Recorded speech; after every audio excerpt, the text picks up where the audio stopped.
PH হলো কোনো দ্রবণের এইচ আয়নের ঋণাত্মক মাত্রার লগারিদম। সহজভাবে বললে কোন দ্রবণে কতটা অ্যাসিডিক বা ক্ষারীয় তা নির্ণয় করতে পিএইচ ব্যবহার করা হয়। পিএইচের মান যদি 7-এর চেয়ে কম হয় তাহলে তা অ্যাসিডিক ও 7-এর চেয়ে বেশি হলে তা ক্ষারীয় দ্রবণ হিসেবে বিবেচনা করা হয়।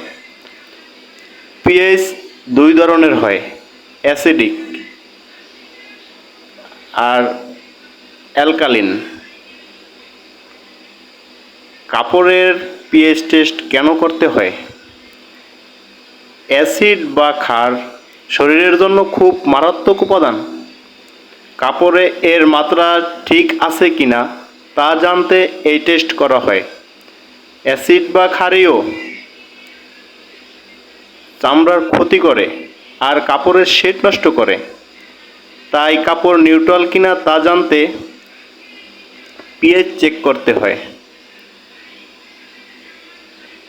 পিএইচ টেস্টের জন্য মেথড হলো দুটি, ISO International Organization for Standardization আর দ্বিতীয় method AATCC American Association of Textile Chemistry and colourist.